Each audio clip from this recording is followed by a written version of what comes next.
बात चंपाई सोरेन की करेंगे। विधानसभा चुनाव से ठीक पहले चंपाई सोरेन के बीजेपी में जाने की अटकलें एक बार फिर से तेज हो गई हैं। राजनीतिक सफर में नए साथी की तलाश में चंपाई सोरेन एक बार फिर दिल्ली आ रहे हैं।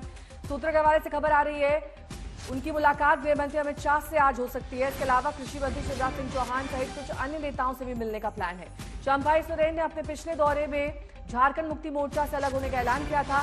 हालांकि बीजेपी के साथ उनकी बात नहीं बनी थी। अब एक बार फिर उनके बीजेपी में शामिल होने की अटकलें तेज हैं। हिमांशु मिश्रा हमारे साथ सहयोगी और जानकारी के साथ जुड़ चुके हैं। हिमांशु, क्या हो सकता है अगला कदम? देखिए, जहां तक चंपाई सोरेन ने कहा था कि वो अगले एक हफ्ते के अंदर तय करेंगे कि उनको क्या करना है। पिछली बार जब वो भारतीय जनता दिल्ली आए थे तो उनकी भारतीय जनता पार्टी के आलाकमान के साथ बैठक नहीं हो पाई थी, कोई मुलाकात नहीं हो पाई थी और उसके बाद वो लौट गए थे। उसके बाद उन्होंने जाके कहा था कि अगले एक हफ्ते के अंदर जो है वो अपने भविष्य का फैसला करेंगे और ये माना जा रहा था कि वो अपनी नई पार्टी का गठन कर सकते हैं। और भारतीय जनता पार्टी को भी इस बात का इल्म था कि अगर उनको लाया जाएगा तो पार्टी के अंदर जो है वो एक तरीके से एक संभावना ये भी है कि बाबूलाल मरांडी, अर्जुन मुंडा जैसे उनके पास जो ट्राइबल नेता हैं वो कहीं ना कहीं नाराज हो सकते हैं। और अब मुझे लगता है भारतीय जनता पार्टी ने अपने नेताओं को भी मनाने की कोशिश की है और इसी क्रम में जो है चंपाई सोरेन आज दिल्ली आ रहे हैं। शिवराज सिंह चौहान जो कृषि मंत्री भी हैं और साथ ही साथ जो है वो झारखंड के विधानसभा चुनाव के प्रभारी भी हैं, उनके साथ मुलाकात हो सकती है। उसके अलावा बीजेपी के आला कमान के साथ भी उनकी बातचीत हो सकती है। लेकिन देखना यह है कि क्या चंपाई सोरेन भारतीय जनता पार्टी में शामिल होंगे या अलग दल बनाकर भारतीय जनता पार्टी के साथ गठबंधन करेंगे। इसके अलावा हिमांशु, पहले उनकी बात नहीं बनी थी, उसके कारणों का पता चला था? इस बार मतलब बात बन जाएगी, इसकी अटकलें लगाई जा रही हैं, कुछ तो आपस में अंडरस्टैंडिंग या डीलिंग हुई होगी ना? देखिए, बिल्कुल नेहा, इसमें कोई दो राय नहीं है कि भारतीय जनता पार्टी के साथ उनकी बातचीत इसलिए भी नहीं बन पाई थी। बाबूलाल मरांडी एक बड़े नेता हैं, आदिवासी नेता हैं, पूर्व मुख्यमंत्री हैं। अर्जुन मुंडा पूर्व मुख्यमंत्री है, आदिवासियों के बड़े नेता है। उसमें चंपाई सोरेन अगर आते हैं तो कहीं उनको लगता है कि ये मुख्यमंत्री पद की दावेदारी में ना आए और पार्टी को बड़ा करने में इन दो नेताओं की बड़ी भूमिका है। बाबूलाल मरांडी 2006 में भारतीय जनता पार्टी छोड़ के चले गए थे, लेकिन फिर वापस आए और वो पार्टी के अध्यक्ष भी बने प्रदेश के, और उसके साथ साथ वो विधायक दल के नेता भी रहे हैं। अर्जुन मुंडा पूर्व मुख्यमंत्री है, केंद्रीय मंत्री रहे। उनकी नाराजगी को ठंडा करने के लिए और भारतीय जनता पार्टी ने एक रास्ता निकाला था कि अगर ट्राइबल वोटों के अंदर सेंध लगानी है तो चंपाई सोरेन की नई पार्टी को बनाया जाए। और हो सकता है कि चंपाई सोरेन अब भारतीय जनता पार्टी में शामिल होंगे या अपनी नई पार्टी बनाकर जो है अलायंस में जो है वो भारतीय जनता पार्टी के साथ झारखंड के विधानसभा चुनाव में। ठीक है, बहुत बहुत शुक्रिया आपका तमाम जानकारी के लिए। उधर जाति जनगणना पर देश में सियासी घमासान मचा है। प्रयागराज में बयान देने के बाद कांग्रेस सांसद राहुल गांधी ने कल शाम एक ट्वीट कर इस मुद्दे को फिर से जिंदा किया। राहुल गांधी ने एक्स पर अपने पोस्ट में कहा कि मोदी जी, अगर आप जाति जनगणना को रोकने के बारे में सोच रहे हैं तो आप सपना देख रहे हैं, कोई शक्ति अब इसे रोक नहीं सकती। तो राहुल का बयान, नहीं रोक सकते जातीय जनगणना की मांग पर राहुल हमलावर नजर आ रहे हैं। प्रयागराज में अपने भाषण में इसका जिक्र उन्होंने किया, उसके बाद ट्वीट करके एक बार फिर से इसको हवा दी है और ये कह रहे हैं कि कोई शक्ति अब इसको रोक नहीं सकती। बीजेपी के लोग कह रहे हैं कि भैया देखो, हम जाति जनगणना करेंगे, उसमें ओबीसी का सेक्शन दे देंगे। जाति जनगणना सबसे पहले सिर्फ वहां ओबीसी लिखना का कोई मतलब नहीं। अलग अलग कम्युनिटीज हैं, हम हर कम्युनिटी की लिस्ट चाहते हैं। पहली बात। दूसरी बात, हमारे लिए ये सिर्फ सेंसस नहीं है, हमारे लिए ये पॉलिसी मेकिंग का फाउंडेशन है। मतलब नींव है। ना जाति जनगणना रुकेगा, ना सोशो इकोनॉमिक सर्वे रुकेगा, ना इंस्टीट्यूशनल सर्वे रुकेगा, ना 50% का बैरियर रहेगा। ये तो सारे के सारे हो रहे हैं क्योंकि हिंदुस्तान की जनता ने ये मन बना लिया है, ऑर्डर आ गया है, जनता से ऑर्डर आ गया है। अब आपको प्रधानमंत्री जी को ये बात एक्सेप्ट कर देनी चाहिए और ऑर्डर लागू कर देना चाहिए, और अगर नहीं करेंगे तो फिर दूसरे प्रधानमंत्री करेंगे। वहीं यूपी के मुख्यमंत्री योगी आदित्यनाथ ने हिंदुत्व के सवाल पर विपक्ष को आड़े हाथ लिया। योगी ने दो बड़े बयान दिए हैं। पहला तो ये कहा कि सनातन धर्म ही राष्ट्र धर्म है, और फिर उन्होंने बांग्लादेश में हिंदुओं पर हमले को लेकर विपक्षी दलों की चुप्पी की आलोचना की है। योगी ने कहा कि भारत में एक ही धर्म है और जो विपक्षी हैं वो फिलिस्तीन उन्हें दिख रहा है, बांग्लादेश नहीं दिख रहा है जहां पर हिंदू मारे जा रहे हैं। आपने देखा होगा इन सब के मुंह बंद है बांग्लादेश की घटना पर, कोई बोलना नहीं चाहता क्योंकि उन्हें भय है अगर वो बोलेंगे तो उनके वोट बैंक खिसकते हुए दिखाई देंगे। उनके पैरों के नीचे की जमीन जिस पर वे लोग खड़े हैं वे अंगारे उनको ही जलाते हुए दिखाई दे रहे होंगे और इसलिए वे मौन हैं, बोल नहीं सकते। जो लोग दुनिया के अंदर अन्य मुद्दों पर बोलते हैं, मुखर होकर के बोलते हैं, उनको फिलिस्तीन दिखाई देता है लेकिन बांग्लादेश नहीं दिखाई देता। उनको दुनिया के अंदर अन्य जगह दिखाई देती है लेकिन बांग्लादेश नहीं दिखाई दे रहा है क्योंकि वहां मंदिर तोड़े जा रहे हैं और हिंदू मारा जा रहा है, संतों पर अत्याचार हो रहा है। और इसीलिए हम सबको वर्तमान की इन चुनौतियों को देखना पड़ेगा। याद करना 1947 के पहले बांग्लादेश भी भारत का हिस्सा था। हमें ये नहीं भूलना चाहिए। और 1971 में बांग्लादेश को बचाने में हमारे सैनिकों ने भी बलिदान दिया था। संप्रदाय ऐसा है जो ये कह सकता हो कि उनकी उत्पत्ति भी इतनी पुरानी हुई हो, किसी के पास इतिहास नहीं, किसी के पास नहीं है। बहुत कहेगा, कोई 1400 साल का कहेगा, कोई 2000 वर्ष का कहेगा, कोई 2700 का कहेगा, कोई 3000 वर्ष का कहेगा। 3000 वर्ष पुराना दुनिया के अंदर कोई सेक्ट, कोई संप्रदाय, कोई मत और मजहब अपने आप को उससे पुराना नहीं बता सकता। उससे पहले क्या था कुछ भी पता नहीं था। और इसीलिए हम कहते हैं इस धरती का और खासतौर पर भारत का एक ही धर्म है, वो सनातन धर्म है। यही भारत का राष्ट्रीय धर्म है। कोलकाता रेप कांड के 17 दिन बीत चुके हैं। इन 17 दिनों की जांच कई दौर से गुजर चुकी है। आरोपी संजय रॉय सहित 7 लोगों का पॉलीग्राफी टेस्ट हो चुका है। इनमें सबसे अहम है संजय रॉय और घटना से पहले तक उनके साथ रहा वॉलंटियर सौरभ। सूत्रों के मुताबिक सौरभ ने पॉलीग्राफी टेस्ट में माना कि संजय रॉय शराब पीने के बाद देर रात अस्पताल गया था। उधर आरजीकर अस्पताल के पूर्व प्रिंसिपल संदीप घोष के खिलाफ सीबीआई का शिकंजा कस रहा है। लगातार पूछताछ और पॉलीग्राफ टेस्ट के बाद उनके खिलाफ भ्रष्टाचार के मामले में एफआईआर दर्ज हो चुकी है। संदीप घोष को आज फिर सीबीआई दफ्तर बुलाया गया है। कोलकाता रेप मामले में संदीप घोष सीबीआई दफ्तर पहुंच चुके हैं। कल उनके घर पर छानबीन की गई थी। सीबीआई का कहना है कि कुछ अहम और ठोस सबूत मिले हैं। बहुत कुछ है, ये दरअसल सीबीआई ने कहा है। कल 12 घंटे संदीप घोष के घर पर सर्च ऑपरेशन चला था।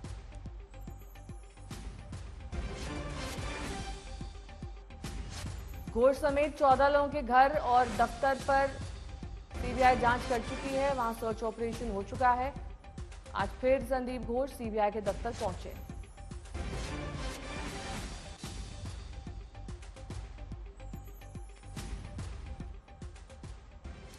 तो कोलकाता रेप कांड में सीबीआई ने 7 लोगों का पॉलीग्राफी टेस्ट किया। इनमें मुख्य आरोपी संजय रॉय के साथ घटना के पहले तक रहा वॉलंटियर भी है।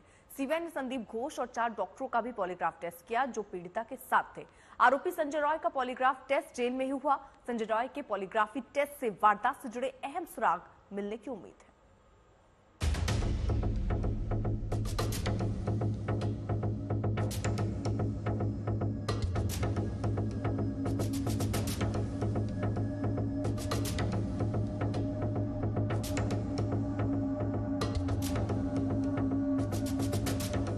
कोलकाता के प्रेसिडेंसी जेल से सामने आया 9 अगस्त की रात का पूरा सच। सीबीआई के पॉलीग्राफ टेस्ट में आरोपी संजय राय ने सुनाई पूरी कहानी।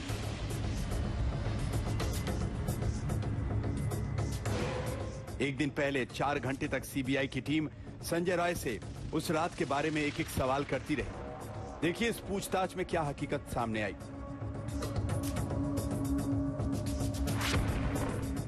संजय राय अपने दोस्त सौरभ के साथ आरजीकर अस्पताल आया था।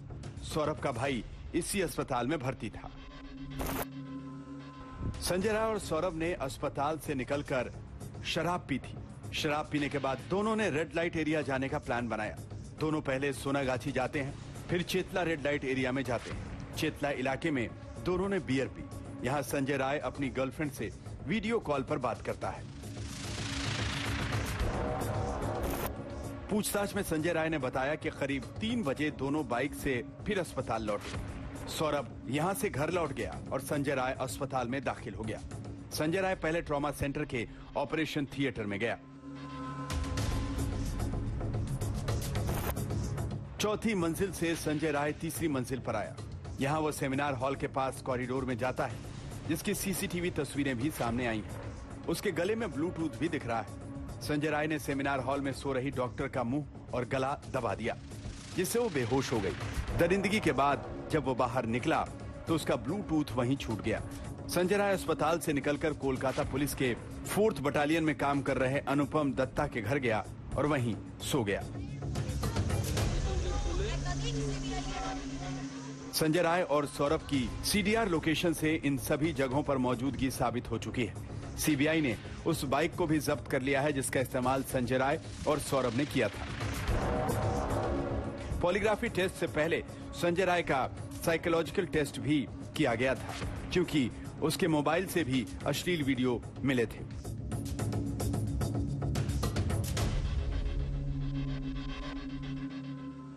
संजय राय को घटना के अगले ही दिन 10 अगस्त को गिरफ्तार कर लिया गया। पॉलीग्राफी टेस्ट के दौरान सीबीआई ने इन सभी सबूतों के साथ संजय राय से सवाल पूछे। अब इस केस की अगली सुनवाई 5 सितंबर को होनी है। दिल्ली से अरविंद ओझा के साथ राजेश साहा, कोलकाता, आज तक।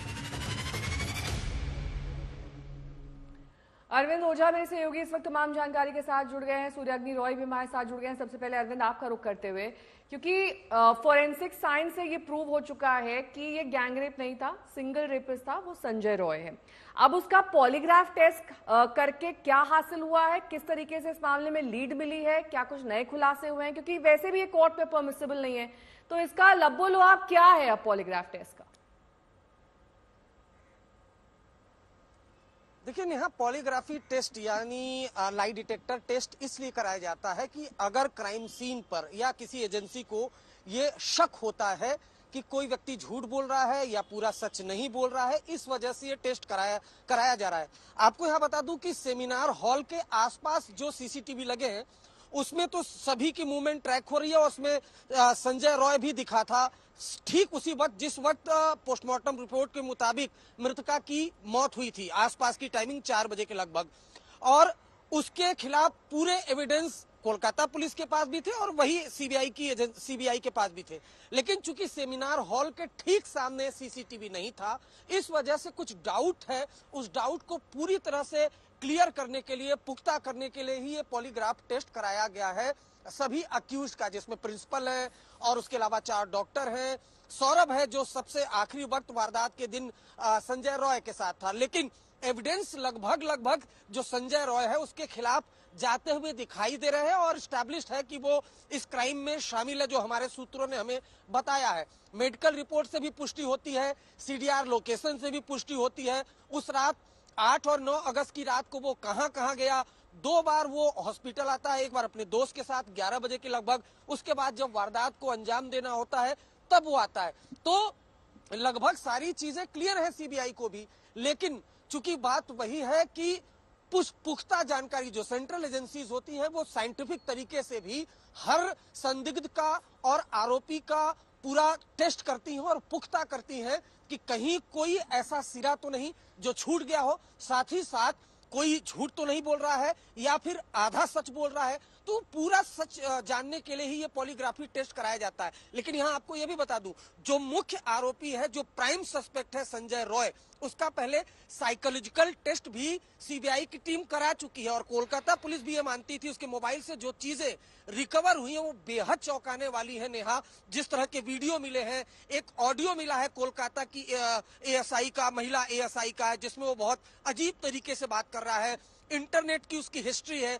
उसके अलावा ऐसी बहुत सी साइकी है जो संजय राय की जानने की कोशिश सीबीआई ने की, लेकिन चूंकि क्राइम सीन के आसपास कम से कम जो 4 डॉक्टर थे ऑफ एंड ऑन वो वहां पर दिखे हैं और सेमिनार हॉल के ठीक सामने कोई सीसीटीवी नहीं है, इस वजह से अपने डाउट को सीबीआई की टीम क्लियर कराना चाहती है, नंबर 1। नंबर 2, हर चीज को पुख्ता कर लेना चाहती है। अदरवाइज साइंटिफिक तरीके से या टेक्निकल तरीके से ऐसे काफी एविडेंस है सीबीआई के पास, जिससे ये कम से कम जरूर पुष्टि होती है कि संजय रॉय इस वारदात में शामिल है। नेहा, ठीक है, आप नजर बनाए रखिए। वहीं कोलकाता रेप कांड की जांच आरजीकर अस्पताल के दायरे से बढ़कर इसके पूर्व प्रिंसिपल के घर तक जा पहुंची है।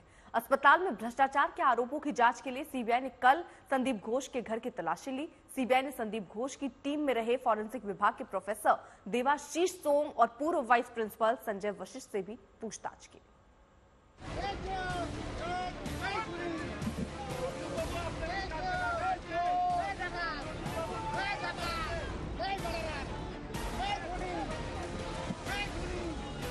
कोलकाता रेप कांड को लेकर ये लोगों का गुस्सा है जो अस्पताल के पूर्व प्रिंसिपल संदीप घोष को देखते ही फूट पड़े।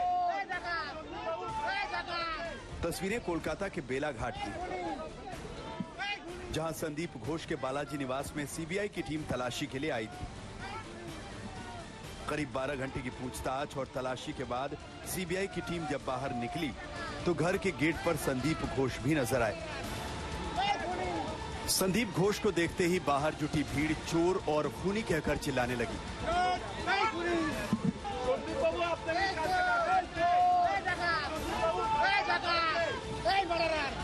लगातार 12 घंटा पूछताछ करने के बाद इस वक्त सीबीआई टीम निकल रही है। संदीप घोष की जो मकान है, मकान में पूरे दिन भर आज सर्च ऑपरेशन करने के बाद छापेमारी की गई सीबीआई की टीम की तरफ से। इस वक्त सीबीआई की टीम निकल रही है जो बेलाघाटा में है, कोलकाता की बेलाघाटा में संदीप घोष की ये जो मकान आपको दिख रहा है, इस मकान के अंदर पिछले 12 घंटे से पूछताछ की गई।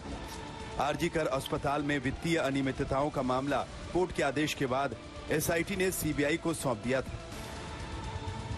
इसके बाद सीबीआई तुरंत एक्शन में आई। सीबीआई की टीम रविवार सुबह 6:30 बजे ही संदीप घोष के घर पहुंच गई, लेकिन उसे 1.5 घंटे तक इंतजार करना पड़ा। 1.5 घंटे बाद दरवाजा खुला तो तलाशी का दौर देर शाम तक चलता रहा।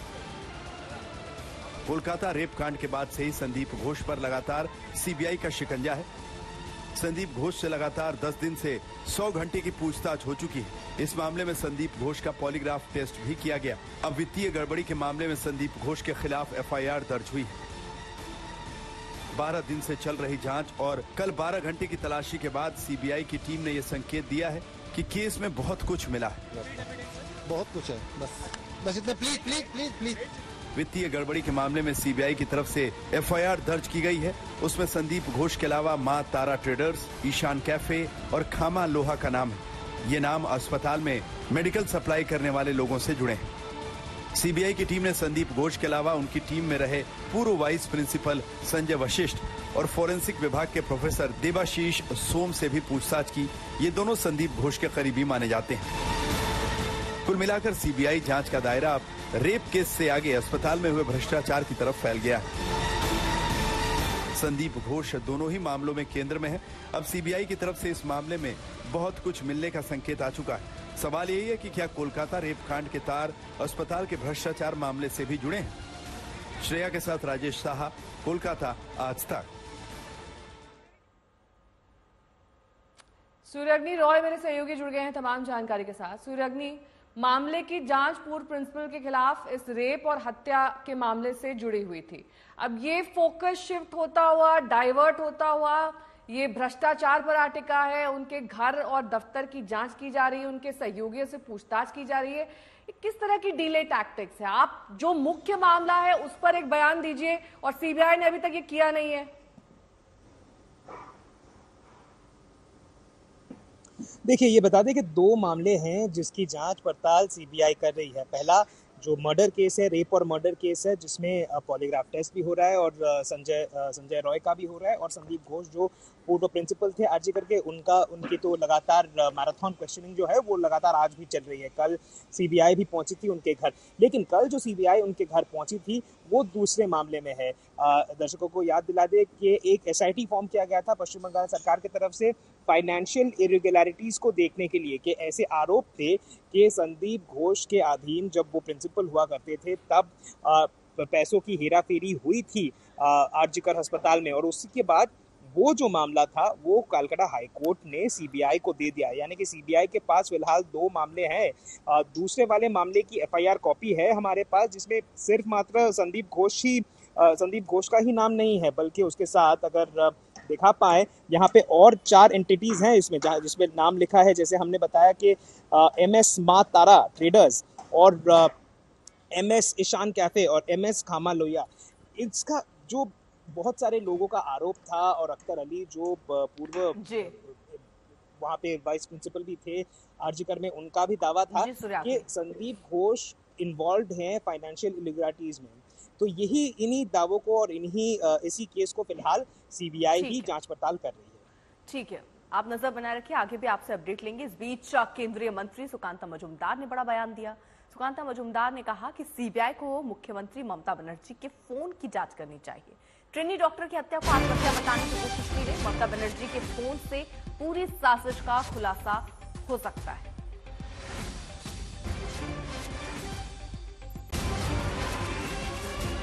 सिर्फ रेड करने से नहीं होगा, छोटे लोगों से नहीं करने से नहीं होगा। हेल्थ मिनिस्टर के वहां रेड होना चाहिए, हेल्थ मिनिस्टर का इन्वेस्टिगेशन होना चाहिए। ममता बनर्जी का फोन लेके उसका इंक्वायरी होनी चाहिए, क्योंकि जो स्टिंग ऑपरेशन आया है हाल ही में, वो स्टिंग ऑपरेशन दर्शाता है कि इस घटना को आत्महत्या दिखाने की साजिश हो रही थी, और इस आत्महत्या दिखाने की साजिश को लेकर पूरा तृणमूल इसमें जुटा हुआ था। जो मीटिंग में बैठे थे लोग, वहां से क्या मुख्यमंत्री के पास फोन गया था, क्या हेल्थ मिनिस्टर के पास फोन किया था, क्या पूरी चीज की इंक्वायरी होनी चाहिए, तहकीकात होनी चाहिए और सबको अरेस्ट करना चाहिए।